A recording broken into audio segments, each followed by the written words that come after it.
ओम श्री गणेशाय नमः। ओम श्री गणेशाय नमः। ओम श्री गणेशाय नमः।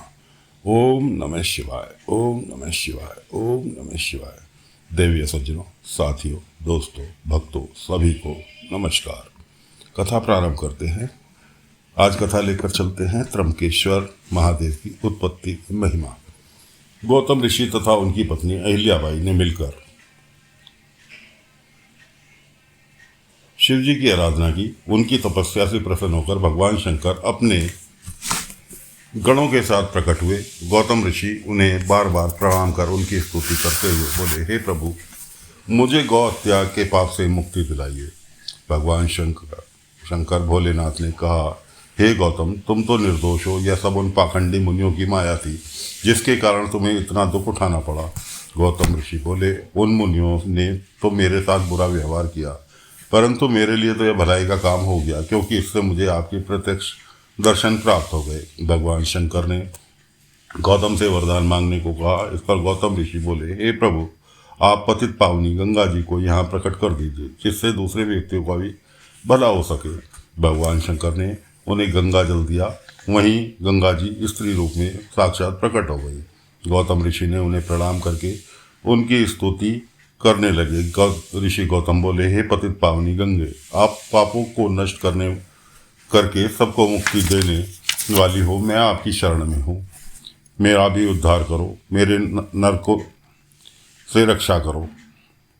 फिर भगवान शंकर गंगा जी से बोले, हे पतित पावनी, तुम मेरी आज्ञा से गौतम जी को सकुटुम्ब पाप रहित कर दो। गंगा जी बोली, हे प्रभु, आपकी आज्ञा शिरोधार्य है, मैं इन्हें कुटुंब सहित पवित्र करके आपके लोक को जाऊंगी। इस पर भगवान शंकर बोले, हे कल्याणी, तुम कलयुग के 28वें मनवंतर तक इसी पृथ्वी पर विराजमान रहो। गंगा जी बोली, हे भगवान, यह तो तभी संभव है जब आप पार्वती के साथ शरीर धारण कर यहाँ पर मेरे समीप ही रहे, संसार में मेरी कीर्ति हो, तभी मैं पृथ्वी पर रह सकती हूँ। इसी पर भगवान शंकर ने गंगा जी को समझाते हुए कहा, मुझ में और तुम में कोई अंतर नहीं है, हम दोनों तो एक ही रूप हैं। इस पर भी यदि तुम्हारी यही इच्छा है तो मैं तुम्हारे समीप ही मेरा निवास रहेगा। भगवान शंकर यहाँ पर त्र्यंबकेश्वर के नाम से और गंगा जी गौतमी गंगा के नाम से विराजमान हो गई। गौतमी गंगा जी पर तो पुष्कर, राज सरोवर, गंगा आदि तीर्थ और विष्णु आदि देवताओं का निवास है। गंगा गौतमी पवित्र, परम पवित्र, कल्याणकारी है।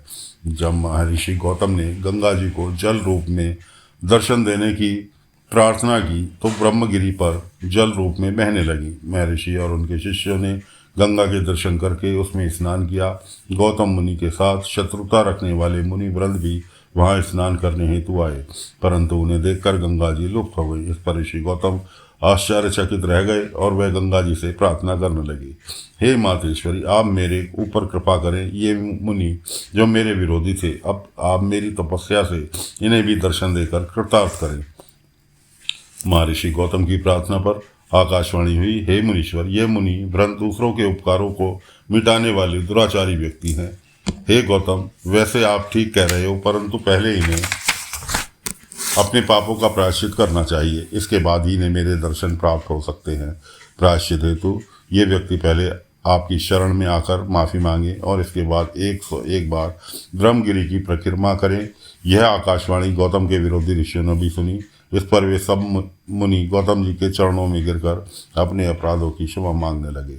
इसके बाद उन्हें ब्रह्मगिरी की एक एक परिक्रमा की। इसके बाद उन सबको गंगा जी के दर्शन प्राप्त हुए। इसके बाद उस स्थान का कुशारवर्त नाम पड़ गया। इसके बाद शौनक आदि ऋषियों ने सूत जी से पूछा, हमने सुना है कि ऋषियों ने गौतम मुनि को श्राप दे दिया था, इसमें कितनी सत्यता है, हमें बताने की कृपा करें। सूत जी ने बताया, हे मुनि, जब बनावटी गाय की हत्या हो गई तो उसके विरोधी मुनियों ने प्रसिद्ध कर दी कि गौतम मुनि ने गौ की हत्या कर दी है। शिव भक्त गौतम जी ने कहा, यह तो बनावटी गौ है। वे क्रोध में भरकर श्राप देने लगी, हे नीच वृत्ति, हे ब्राह्मणों, मैं श्राप देता हूँ, तुम लोग भगवान शिव का पूजन नहीं कर सकोगे एवं शिव जी के पर्वों से विमुख रहोगे। इस प्रकार गौतम जी के श्राप से वे सभी मुनि लोग शिव जी से विमुख होकर कांची नगरी में निवास करने लगे तथा गौतम मुनि शिव आराधना में लग गए। तो ये दोस्तों, त्र्यंबकेश्वर महादेव की महिमा आपने सुनी। अब आगे चलते हैं वैद नागेश्वर महिमा। प्राचीन काल में राक्षस राज रावण ने शिव जी की बहुत आराधना की, परंतु शिव जी उससे प्रसन्न नहीं हुए। इसके बाद रावण ने एक गहरा गड्ढा खोदकर उसमें अग्नि को स्थापित कर उसके पास ही शिवलिंग स्थापित कर गर्मियों में पंचाग्नि तप किया। वर्षा व शीत ऋतु की परवाह न कर घोर तप किया, परंतु उसे सफलता प्राप्त नहीं हुई। इसके बाद वह अपने मस्तकों को काट काट कर अग्नि को अर्पित करने लगा। अंत में जब उसके 10वें मस्तक की बारी आई तो शंकर भगवान उसकी भक्ति से प्रसन्न होकर प्रकट हुए, उसे वरदान दिया और उसके सब मस्तकों को भी जोड़ दिया। उसे पराक्रम भी प्रदान किया। रावण ने हाथ जोड़कर उनसे प्रार्थना की, हे स्वामी, आप मेरे साथ लंकापुरी में पधारें। शिव जी ने कहा, हे लंकेश्वर, तुम मेरे ज्योतिर्लिंग को अपने साथ ले जाओ, परंतु इसे रास्ते में कहीं नहीं रखना। यदि तुमने रास्ते में कहीं रख दिया तो वह स्थायी रूप से वहीं स्थिर हो जाएगा। रावण प्रसन्नतापूर्वक शिवलिंग को ले जाने लगा। चलते चलते उसे लघु शंका होने लगी। इस पर उसने शिवलिंग को एक ग्वाले को थमा दिया। ग्वाले ने कुछ देर तक उसे गोद में लिए रहा, परंतु अधिक भारी होने के कारण वह उसे संभाल नहीं सका। अंत में ग्वाले ने उसे पृथ्वी पर रख दिया। इसके बाद वह ज्योतिर्लिंग वहीं स्थिर हो गया। तब रावण शिव स्तुति करके लंका को चला गया। भगवान शिव जी से वरदान प्राप्त करके रावण सभी लोगों में विजय प्राप्त करने की इच्छा करने लगा। इस पर देवताओं ने नारद जी को रावण के पास भेजा। रावण को नारद जी ने समझाया कि तुम शिव जी की बातों पर विश्वास मत करो, उनकी कोई बात सत्य नहीं होती। यदि तुम्हें मेरा विश्वास नहीं होता तो सबसे पहले वरदान का उन पर ही प्रयोग करके देखो। रावण की बुद्धि में नारद जी की यह बात बैठ गई। उसने अपनी शक्ति को आजमाने के लिए अपनी 20 भुजाओं से कैलाश को उठा लिया। भगवान शंकर ने कैलाश को हिलता देख पार्वती से पूछा, हे देवी, यह कैलाश क्यों हिल रहा है? इस पर पार्वती जी ने व्यंग बाण कहा, आपके शिष्य गुरु की अच्छी सेवा करते हैं, आपको भक्त रावण ही आप अपने बलशाली होने का आपको फल दिखा रहा है। इस पर भगवान बोले, शंकर ने रावण से कहा, अरे नीच, इतना अभिमान करना ठीक नहीं। मेरा अपमान करने वाले तेरी इस भुजाओं को काटने वाला कोई बलवान पुरुष जन्म लेने वाला है। शंकर भगवान के इस श्राप को सुनकर रावण दुखी होने के स्थान पर प्रसन्न हुआ। उसने अपने पराक्रम से देवताओं, दानवों, गंधर्व, यक्ष आदि सब पे विजय प्राप्त कर ली, उन्हें अपने वश में कर लिया। अब चलते हैं दोस्तों कथा लेकर नागेश्वर की उत्पत्ति एवं महिमा। प्राचीन काल में दारुक नाम का एक दानव हुआ। उसकी पत्नी का नाम दारुका था।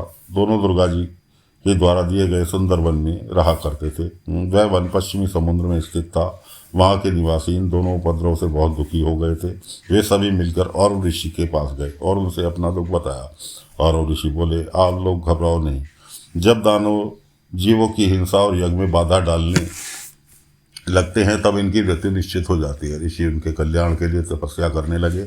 देवताओं को जब पता चला कि और ऋषि ने राक्षसों को श्राप दिया है तो सभी युद्ध के लिए आ गए। देवदानों में भयंकर युद्ध होने लगा। दारुक की पत्नी दारुका ने अपने पूर्वकालीन वरदान के प्रभाव से इस नगर को उठाकर समुद्र में स्थापित कर दिया। दैत्य लोग सुखपूर्वक वहाँ निवास करने लगे। एक दिन दारुका समुद्र से निकलकर पृथ्वी पर आई। उसने देखा एक नाव असंख्य मनुष्यों से भरी हुई समुद्र पर तैर रही है। उसने दानवों को बुलाकर सब को बंदी बना लिया। इन बंदियों में एक वैश्य भी था जिसका नाम सुप्रिय था।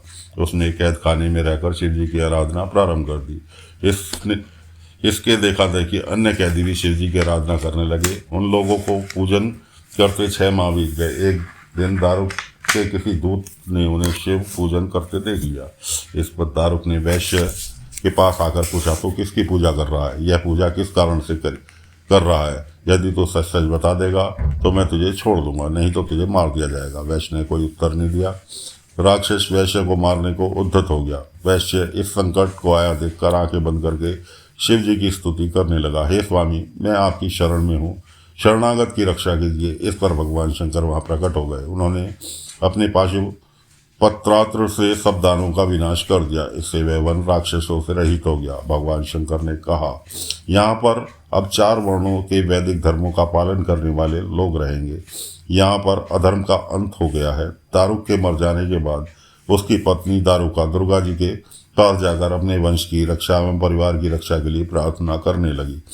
इस पर शिव और पार्वती जी उस स्थान पर ज्योतिर्लिंग के रूप में रहने लगे। दुर्गा जी ने दारुका को शिव जी की कृपा से वर दिया कि इस युग की समाप्ति पर यहाँ पर दानवों का निवास होगा और दारुका उन पर राज्य करेगी। हे मुनियों, वीरसेन नाम का एक राजा बड़ा शिव भक्त था।